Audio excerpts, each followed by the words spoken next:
South ఇండియాలోనే biggest sorry store మన Varahi silks మన విజయవాడ ఎంజీ రోడ్ లో డిసెంబర్ 4వ తారీఖున ఘన ప్రారంభం. హాయ్ అక్క, wish you a very happy married life. Thank you. Happy married life బావ గారు. థాంక్యూ. కూర్చోగిర్తి. మరి నాకు చెప్పవే. నీ పెళ్ళైనప్పుడు చెప్తాను. నా పెళ్ళి ఎప్పుడు అవుతుంది? నువ్వు పెద్దయినప్పుడు. మమ్మీ, నేను పెద్ద అయ్యాక ఇలాంటి బోట్ కొనిస్తావా? అసలు పెద్ద అవ్వకూడదురా. ఏ? కీర్తి, వీడు పెద్ద అయ్యాక ఎవరో ఒక అమ్మాయిని తీసుకుని బోట్ షికార్కి వెళ్ళిపోతాడు. నేనేమంటారు దాన్ని అయిపోతాను. అప్పుడు నాతో ఎవరు షికార్ చేస్తారు? డాడీ. మీ డాడీయా? ఆయన బోట్ ఎక్కరు. ఏ? ఆయనకి నీళ్ళంటే భయం. అవునా డాడీ? కాదు, మీ అమ్మంటే. కాదు, అదే. శాంభవి, వస్తున్నా. ఈరోజు మనం షికార్కి వెళ్తున్నాం. కార్లోనా? కాదు, బోట్లో. బోట్లోనా? మీకు పడవ ప్రయాణం పడదు కదా. అలవాటు చేసుకుంటాను నీకోసం. సాయంత్రం బాబు నేను రెడీగా ఉంటాం, సరేనా? అక్క, మళ్ళీ మీ ఇద్దరి మధ్య బాబు ఎందుకు? నేను చూసుకుంటాను కదా, మీరు వెళ్ళండి. నువ్వు చూసుకుంటావా? ఒక్క రోజైనా బాబుతో సరదాగా గడిపే ఛాన్స్ నాకు ఇవ్వక్క ప్లీజ్. కాదనుకు, మళ్ళీ బావగారి మూడ్స్ మారిపోతాయి. అది కరెక్టే.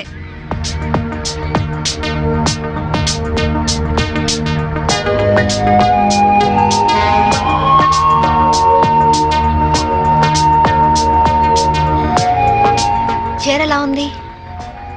నువ్వు ఏది కట్టుకున్నా అందంగానే ఉంటావు శాంభవి. అందుకేగా మిమ్మల్ని కట్టుకున్నాను.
Wait.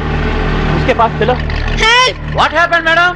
What happened? Officer, boat లో ఏదో మిస్టరీ జరిగింది. మా ఆయన కనిపించడం లేదు. Please help me. ముందు ఆ కత్తి లేవండి. సార్.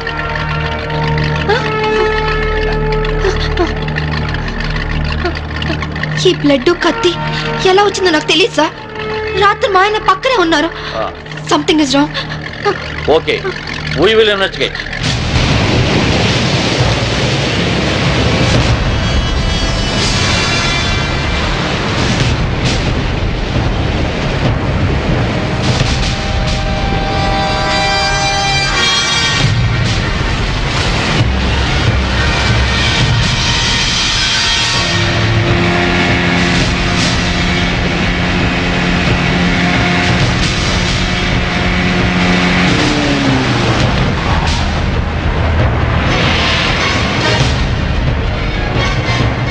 ఏం దొరకలేదు సార్. మొత్తం కోస్టల్ ఏరియా అంతా వెతికారా? అంతా వెతికాం సార్. ఇంకోసారి ట్రై చేయండి, మీరు హెల్ప్ చేయండి. సార్ ఇక్కడ ఎవరితో డెడ్ బాడీ ఉంది సార్. రండి చూద్దాం.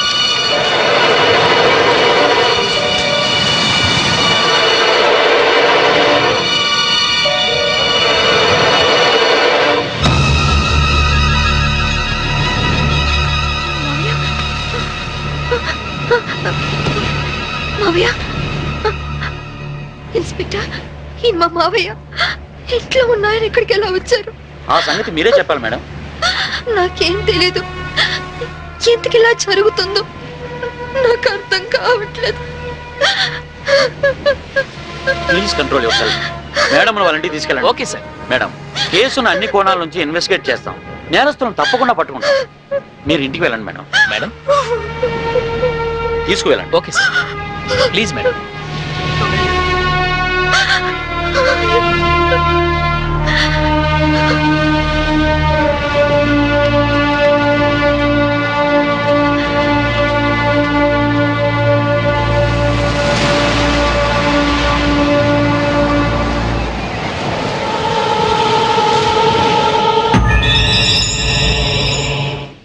మమ్మీ ఏడవకు మమ్మీ. మమ్మీ ఏడవకు మమ్మీ. మమ్మీ ఏడవకు మమ్మీ. మమ్మీ డాడీ వచ్చారు. డాడీ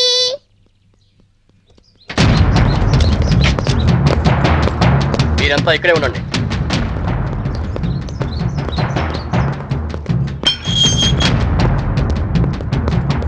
మేడం, మీ భర్త అఫీషియల్ గా చనిపోయినట్టు డిక్లేర్ అయింది. అంతే కదమ్మా, మీ ఆయన్ని మామయ్యని చంపింది నువ్వేనని సాక్ష్యాధారాలను బట్టి నిన్నే ప్రథమ ముద్దాయిగా నిర్ధారించారు.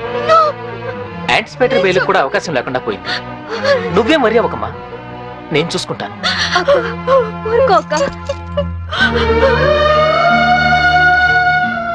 ఇన్స్పెక్టర్, నా కొడుకు ముందొద్దు, వాడు తట్టుకోలేడు.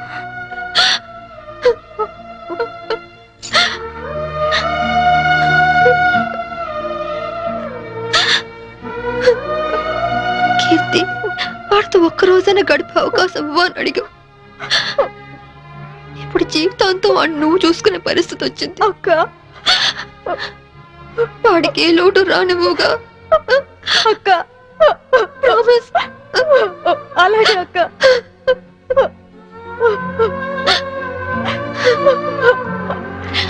అక్క,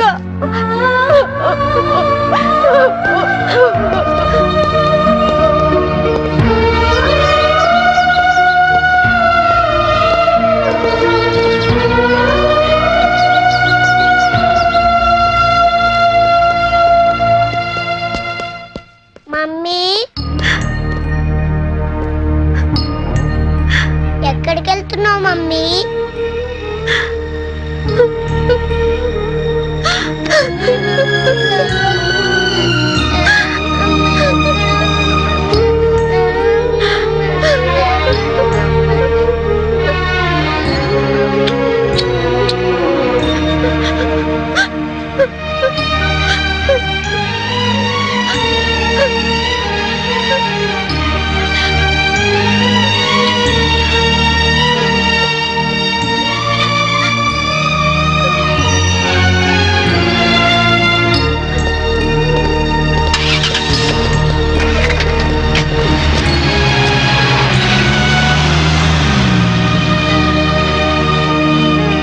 మిస్సెస్ శాంభవి, మీ భర్త ఆయన పేరు మీద 50 లక్షలకు ఇన్సూరెన్స్ చేశాడు. ఆ సంగతి మీకు తెలుసా? తెలుసు. దానికి నామినీ మీరే అని కూడా తెలుసా? తెలుసు.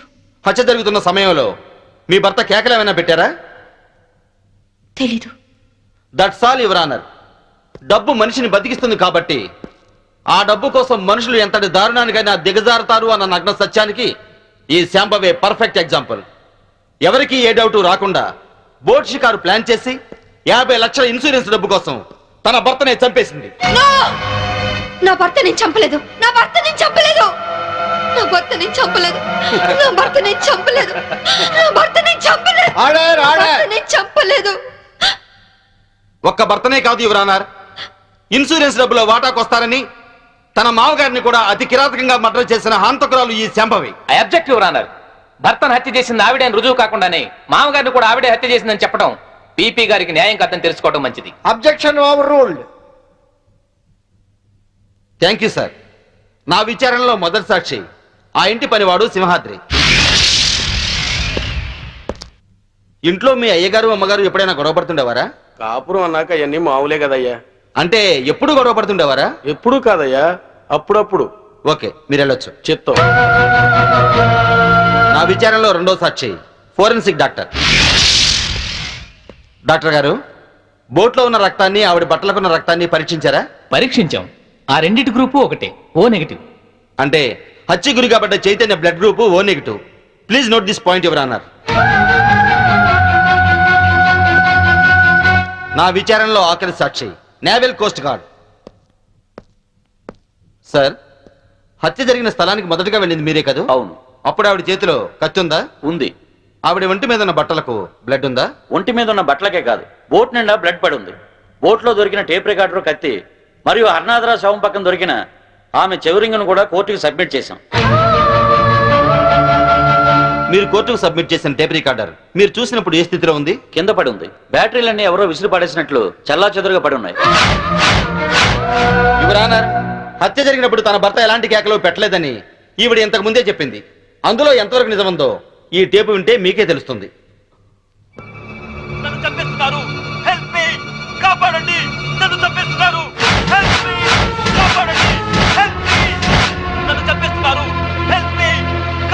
ఇప్పుడేమంటారు శాంబవ్ గారు? టేపులో కేకలు వినగానే గొంతులో గుటకలు పట్టడం లేదా?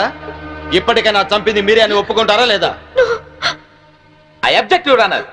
హతుడు చైతన్య తను చనిపోయే ముందు పొడిచారు, చంపుతున్నారు అన్నాడే గాని పొడిచింది, చంపుతోంది అని అనలేదు. అలాంటప్పుడు ఈ హత్య చేసింది శాంభవేనని ఎలా నిర్ధారిస్తారు యువర్ ఆనర్? హత్య జరిగింది రాత్రి కాబట్టి, చీకట్లో దాడి చేసింది భార్యో కాదో ఎవరో ఎందరో పోల్చుకునే అవకాశం ఉండదు కాబట్టి. యువర్ ఆనర్, ఈవిడికున్న పోలీస్ పవర్స్ తో కేసు నుండి తేలిగ్గా తప్పించుకోగలన్న ధైర్యంతో రెండు నిండు ప్రాణాలను బలి తీసుకున్న ఈవిడ్ని కఠినంగా శిక్షించవలసిందిగా కోర్టు వారిని కోరుకుంటున్నాను. ముద్దాయిని శిక్షించడానికి సరైన సాక్ష్యాధారాలు లేనప్పటికీ 1982 పన్నాలాల్ చంపాదేవి కేసులో సుప్రీంకోర్టు వారిచ్చిన తీర్పును అనుసరించి ప్రాసిక్యూషన్ వారు పంపిన సర్కంటెన్షియల్ ఎవిడెన్స్ పరిశీలించిన మీదట ముద్దాయి తన భర్త శవం ఏమైందో చెప్పనందువల్ల ముద్దాయే తన భర్తను మరియు మామను హత్య చేసిందని కోర్టు నమ్ముతూ అపరాధికి ఐపీసీ 302 సెక్షన్ ప్రకారం యావజ్జీవ కారాగార శిక్ష విధించడమైనది. ఇండియన్ పీనల్ కోడ్కు సెక్షన్లే కానీ సెంటిమెంట్లు ఉండవమ్మా. మా కోర్టుకు సాక్ష్యాలే కానీ సానుభూతులు అక్కర్లేదు. నీలాంటి నిర్దోషిని నిలువున శిక్షిస్తున్నందుకు మా నల్ల కోట్లే మమ్మల్ని విక్రిస్తున్నాయమ్మా. కీర్తి, బాబు ఎక్కడా? స్కూల్కి వెళ్ళాడక్క. దేవుడు నా జీవితంతో ఎందుకు ఇలా ఆడుకుంటున్నాడో నాకు తెలియదు గాని నిన్ను కలిపి మేలు చేశాడు. బాబుకి ఈ విషయాలేమీ చెప్పొద్దు, అన్ని జాగ్రత్తగా చూసుకో. లాయర్ గారు, నా అకౌంట్లో 25,000 వరకు క్యాష్ ఉంది. అది కీర్తి పేరుని ట్రాన్స్ఫర్ చేయండి. ఇన్సూరెన్స్ డబ్బు వచ్చిన వెంటనే బాబు పేరున ఫిక్స్డ్ డిపాజిట్ చేయండి. అలాగే చేస్తానమ్మా. బాబుని వారం వారం జైలుకి తీసుకురావడం మర్చిపోవద్దు కీర్తి. అలాగే అక్క.